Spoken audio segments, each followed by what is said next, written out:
Good morning, sunshine. Welcome to the morning show based on mental health, mental strength, and overall well-being. I'm your host today, Brandon Lee, alongside my good friend, Carey and Pena. Today, we are going to have some incredible conversations. We're excited to have Sam Bertram, the co-founder of OnePointOne. We've been trying to get him in studio, but he's a busy guy flying all around the world. He's going to talk about being successful and having a purpose-driven life that is fulfilling. And my question is, how did he discover that at such an early age? Oftentimes people find their life purpose later on in life. He has found it, in like his 30s, maybe even his 20s? I didn't look at his driver's license, but I know he's on the young side.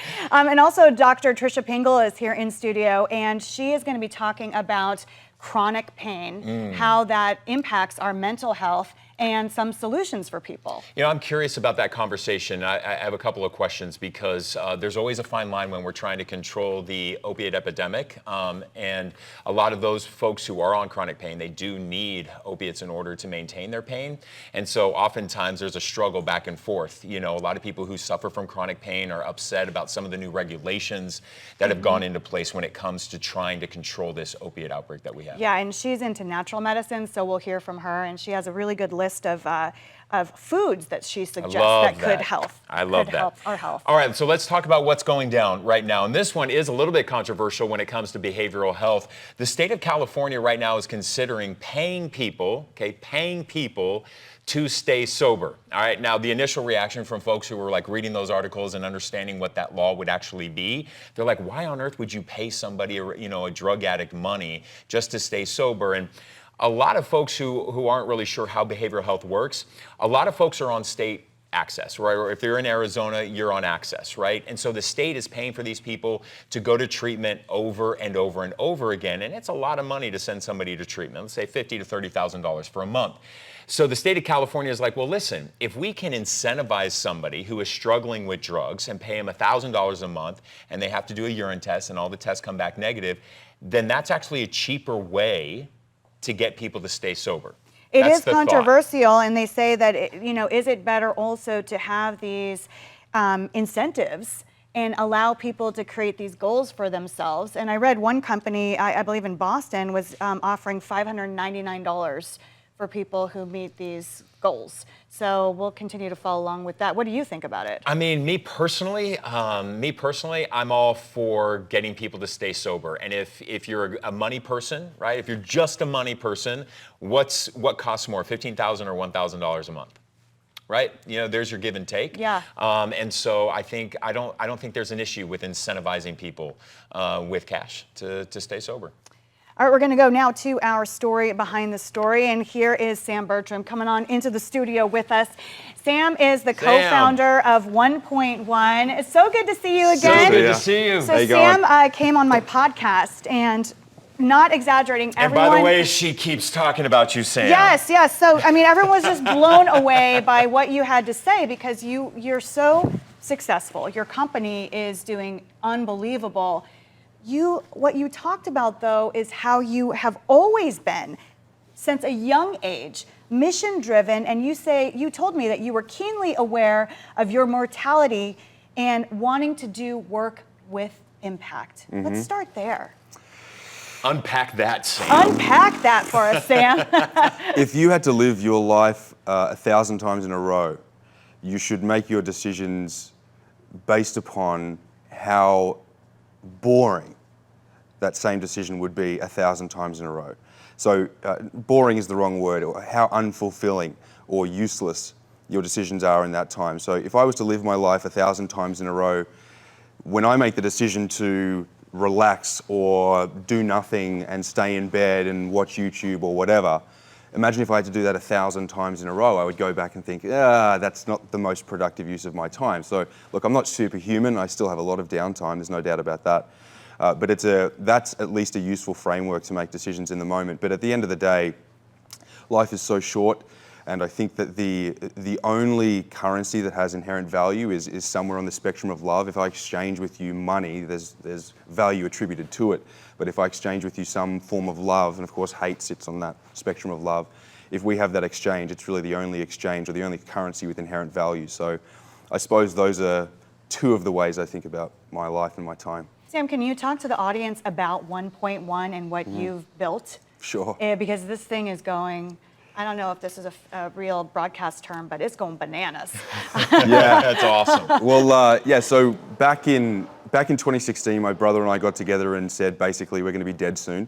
What can we do that is useful for humanity? We have a good work ethic. We have a lot of blessings in our life. And we came together and we essentially went to the WHO's website and saw what the leading causes of death and suffering are: poor nutrition, poor access to medicine, number one, and number two. And then we essentially tried to figure out, okay, well, how do we solve that problem? And there are lots of solutions to that problem, but and it's kind of a segue to the next segment as well, but the solution is plants. Plants are the solution to poor nutrition. Plants are the solution to poor access to medicine. We can go into either of those if you would like to, but we looked at the traditional farm. So obviously the vast majority of plants that are grown outdoors in soil using sunlight. A significant portion of plants are actually grown inside of greenhouses or glass houses, particularly in the Netherlands. You can see it from space. There's something like 90 million square meters of greenhouse space in the Netherlands. But then we came across the concept of indoor farming, vertical farming, fully indoor with no sunlight. And there were so many value propositions associated with it: 99% less water, 99% less land, 0 pesticides, 0 soil degradation. All of these value propositions hadn't hit the market yet. And so after doing the whole analysis about, I won't bore you with the details, we figured out if we can develop a fully automated system to produce plants inside of warehouses and we can distribute that technology around the world, we can significantly impact the number 1 and 2 leading causes of death and suffering on planet Earth. So that's what we've been doing for the last 5 years. Raised almost $60 million.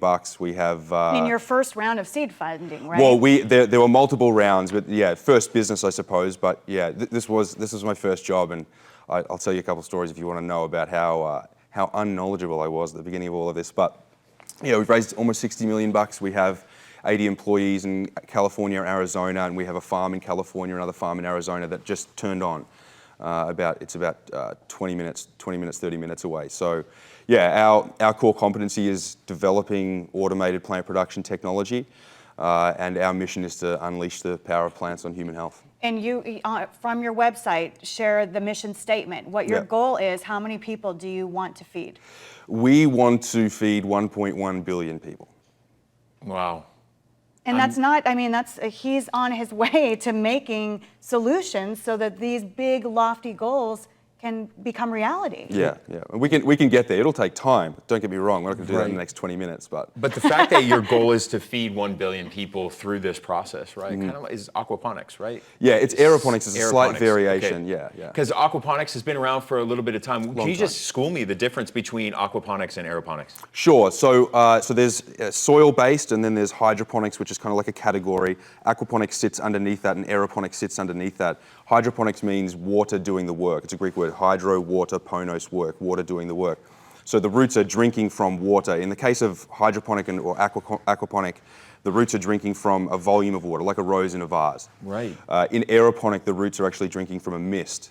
So when you go to the produce section at Safeway and that mist is coming down, it's actually It's just a little more complicated than that. We have to realize that there's never been a better time to be alive for almost all of humanity.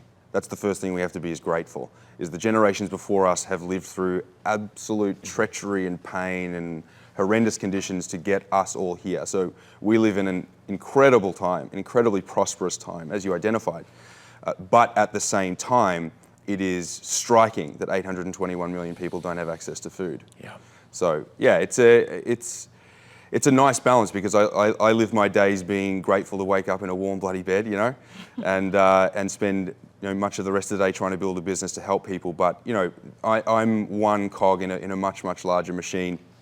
I love what I do and appreciate everyone that works with me on this project. But yeah, hopefully we're on the way up. Sam, thank you so much for being here. See, I tell everyone about you. I'm the best PR agent that you've never had to pay. I appreciate you so much, and we'll continue to follow along with your journey. Thank you so very much.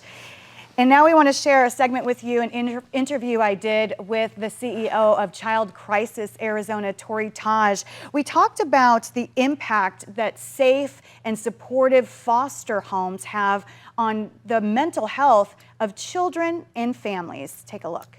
I received a letter from this child's great-grandparents, and I could share some of the letter with you.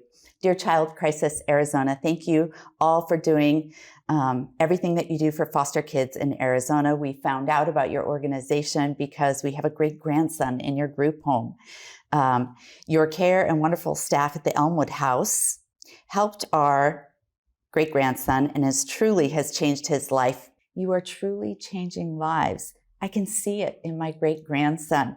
He's learned to trust again. He's beginning to feel like a normal kid. Because of that, a life of a boy that came to you over a year and a half ago, alone, frightened, neglected, hurt, and abused, living on the street and out of contact with us, his extended family, has become a successful student in school, a member of the school basketball team, a happy 14-year-old now who's learned to trust again. He's a boy who has hope again. You've given him the opportunity at Child Crisis Arizona to grow into a fine young man and not be defined by the neglect and abuse under which he once lived. You're truly changing lives. Two ever grateful great grandparents. How does that impact you? For me, it was validation of the work that we do each and every day. What struck me most about that is that line saying that he doesn't have to be defined by this neglect and abuse. It is breaking that cycle of trauma and giving these children hope that they can be something in their lives. That's exactly what it is. We don't define our services by saying our kids are sex trafficked. They are victims of abuse. Yes, all of those things can happen. And the emotional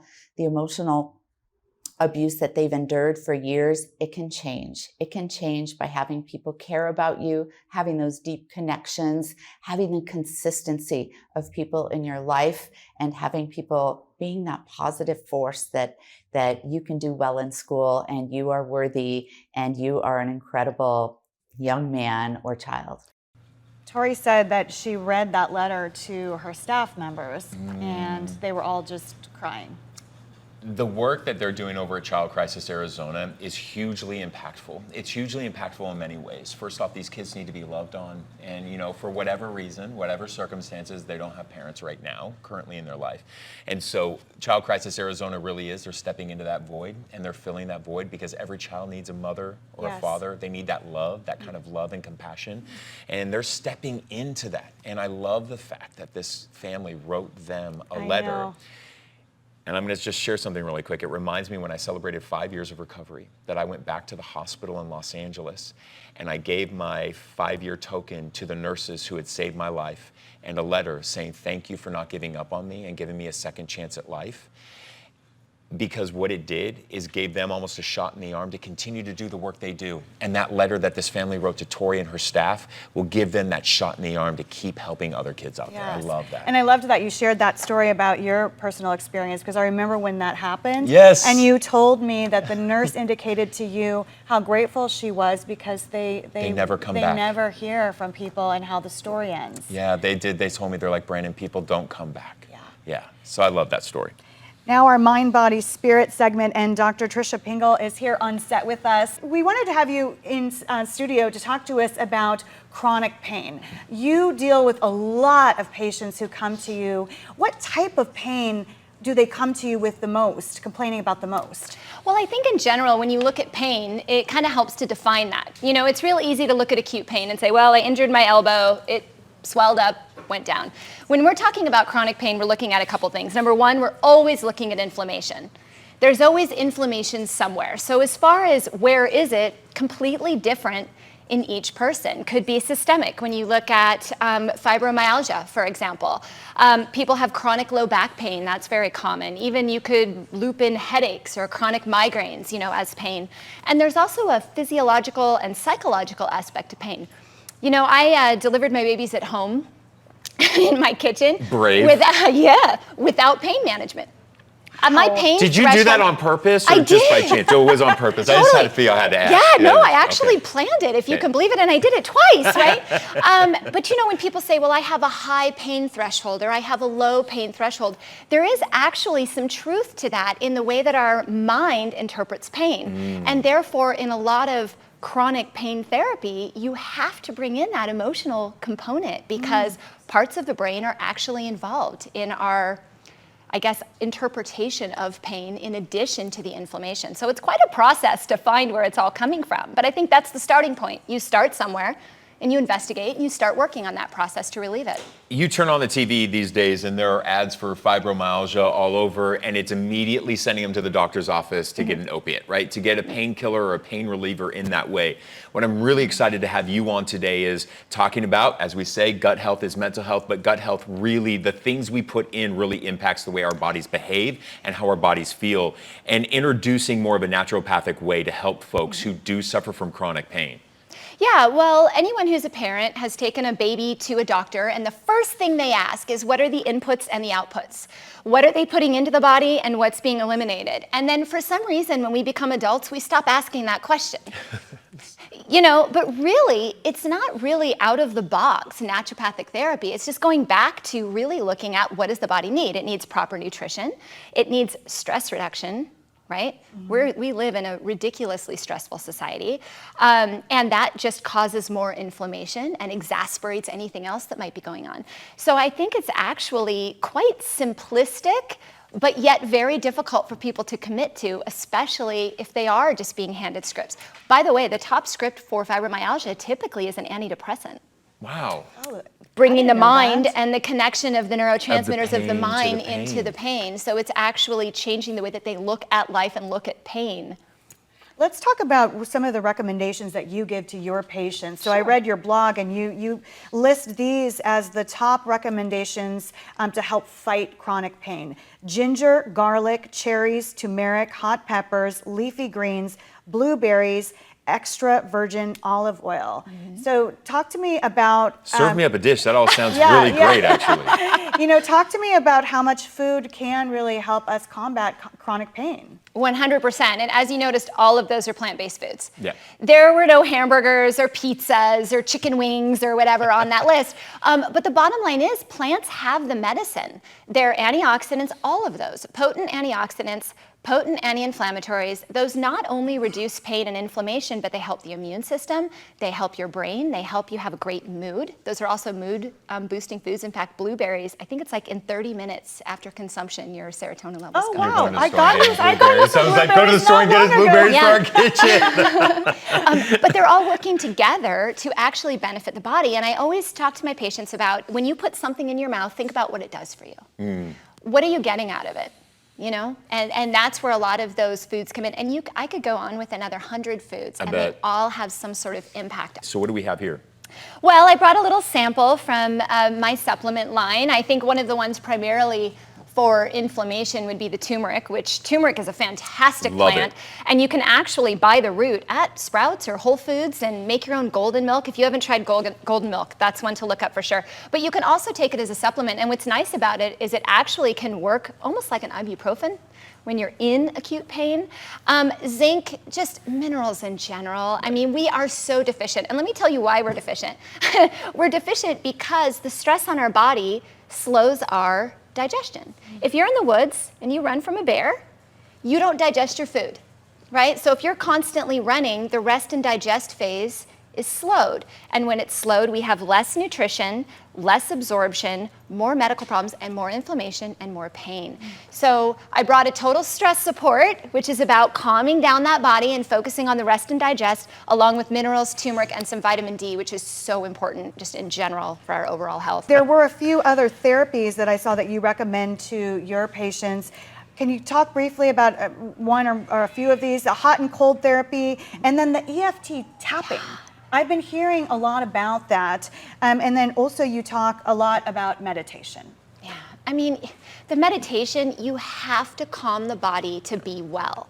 We cannot run in a fight or fight sympathetic state all the time. It produces fear and that causes more stress on the body. We have to calm our body. So meditation is a practice that I recommend everybody work on, and it is absolutely something you need to work on. Start with 3 minutes. Yeah, right. And then work to 4. Can you make 3 minutes? I'm at about a minute right now, but you know, I try to do it regularly.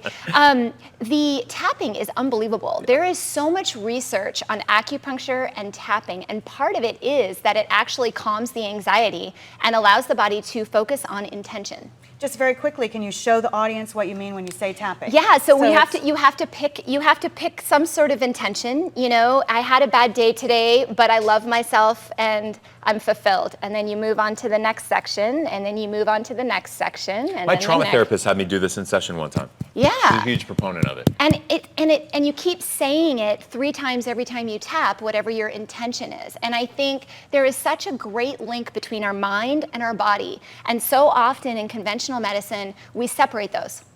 We don't put them together, and it's so important. Hot and cold therapy, are you talking about the ice bath? Yeah, hot, cold, you know, cutting off blood flow, bringing blood flow. Cutting off blood flow, bringing blood flow. Also moving toxins through the body is another aspect of that. And they say when you wake up in the morning, do not take a hot shower, take an ice cold shower. Yeah, it's hard to do. I was just saying, no, I refuse to do does it, not but that's what seem the experts comfy. tell me to do, and I refuse. I'm like, I'm not waking up and jumping into an ice cold shower. No, me As neither. we wrap up, can you just leave the audience with one final kind of word of inspiration? So many people suffer from chronic pain, and that obviously impacts your mental well-being. What is your final word of inspiration to people? You know, I think the key is to just wake up and start somewhere. Just every day, wake up with a good intention, say something positive to yourself in the mirror, figure out what your goal is in that moment, and not spending so much time on regret, what I could do, what I will do all the time, but where am I right now? And what can I do right now to make a positive impact in my life and everyone else's life? The power of now. Thank you so Power of much, now. Dr. Thank you Pingel. so and much. the 2 apps I like, Daily Calm and Daily Mindfulness. I have both of those on my phone. We appreciate you being here. Thank you. And now we want to go to our sunshine story. We always like to leave on a bright note because that's what we're all about. So this is super cool. Our producer Christina told us about this. The Tempe Writers Forum, they really lift people up and share the expression of writing and how important it is to put your words down. And you know, whether it's a journal or a more formal piece of writing, in this particular Writers Forum, it was a competition, and they had it for high school, for college age, and for adults. And actually, Christina's mom won for her personal essay, and she wrote about her husband, Christina's father, who is walking through a journey with dementia and Parkinson's. And Christina told me that when her mom read her work, everyone was crying. I mean, it's just the power of words. And sometimes we bottle those up inside us, and you don't realize how beautiful it can be when you actually just write it down. Well, that's actually the reason why one of the reasons why they say journaling is so important. It's letting out that emotion and letting out that stored energy in our bodies and just putting pen to paper so you release it rather than holding it in. Yes. So just even journaling on a daily basis allow you just to kind of release emotion, release some of that energy day in and day out so that you're not a ticking time bomb, you know, and just suppressing so much stuff. Because so much of what we talk about on this show is trauma. Yes. And identifying our traumas and learning how to release some of those traumas. Well, just being even married to somebody who is walking through dementia, if it's the wife and the husband's, walking through dementia, it's traumatic for the wife. The caregivers. The caregivers absolutely need to take care of themselves too. Well, thank you everyone for being with us for Good Morning Sunshine. We appreciate you. You can always email us information on your screen if you'd like to be a part of our show. Yep, and don't forget to subscribe to us over on our YouTube channel. You'll notice there's a little alarm bell there. Click that alarm bell. We'll send you a notification every time we upload a new edition of Good Morning Sunshine. Yeah, take good care, everyone. Take care of yourself and all those around you. Thanks for being with us.